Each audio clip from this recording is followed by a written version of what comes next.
and I'm going to end on a fun question. Okay. I heard you were once on your show, you were talking about like Snoop Dogg and stuff. And it got me thinking, who's the most famous contact in your contact list on your phone?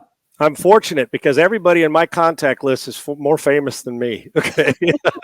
So that's an easy one. When you talk about celebrities, like, well, it's like I remember we were standing on the sideline of a USC game, and it was when USC was playing Ohio State in the big game. Pete Carroll was coaching. And this is a true story, Jess. I felt like I was at a combination Academy Awards, Grammy Awards, PGA Tours, and I mean, everybody from Amari Stoudemire, who didn't go to USC, Mark O'Meara, Denzel Washington, Marcus Allen. I mean, people that didn't even go to either school are standing there. Henry Winkler, and my guy Will Ferrell, all those guys. They're watching the game. I'm thinking, and at one point I'm standing with Marcus Allen, Isaiah Thomas, Detroit Piston Isaiah Thomas, the all-time great, and Denzel Washington pregame. And I look and I'm thinking to myself, that Sesame Street song, and Denzel I had to have him say, my man, I'm sitting there thinking to myself, one of these things is not like the other. Up and down the sideline I'm that Sesame Street guy. These are all stars. I happen to be the fill-in. My contact list probably, and I guess from Dan Patrick and Charles Barkley is one, but probably the biggest one is Adam Sandler, because he's a very dear friend. He's the guy, and I love, now that's another guy. You mentioned John Clayton, loyalty. Whatever you think about Sandler that's good, multiply it times a million. You want him to be around your kids. Yeah. You want him to laugh with you. I mean, I just am forged a friendship after being in bench warmers and training him for longest yard and being in house bunny. But more than that, he's a guy that if I called him and he's sitting courtside at a Laker game or text him, he'll text back in minutes. And I'm like, I do it just to tell. Well, first I used to do it to see what he's doing.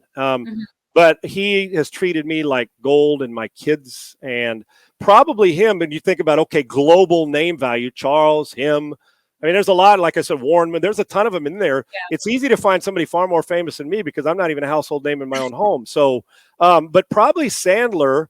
And if we're talking wallets and checkbooks, I would say he's probably here, and he doesn't even care. Cargo, he doesn't even care. That's what makes him so special, that he'd treat you, Jess, the same way he'd treat Kevin James standing next to him. That's who he is. And so that's some of the greatest opportunities and fun in my life has been sitting in a locker room with great teammates, sitting at a movie set, watching those guys do their work, or being around them and just watching the great ones operate.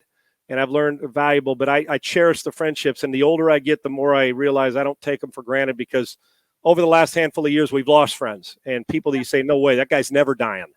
And they have. And it's not just that, but guys like Sandler who treat you like gold and has no reason to other than he's a good man. That's how I judge people, how he treats others that can't do anything for him. There's nothing I could do for him other than teach him how to throw a football, and I loved it. I just tell him that because of all that, just put me in about 2 or 3 more movies. I love that residual income. And I'm not just kissing your ass. I love House Bunny. It's one of my all-time favorite. Thank you. I'm not just saying that either. It's we had a good time, and she was, I mean, you want to talk about funny. Oh, yeah. And brilliant. She is a brilliant, brilliant person. And we just had a blast, man. So I'm in a profession, and I'm built, you get involved in a lot of things. One thing my whole life I'll be grateful for is the relationships through good and bad that have forged and stayed there. And I'm forever grateful for those guys and those gals that have supported me all the way through.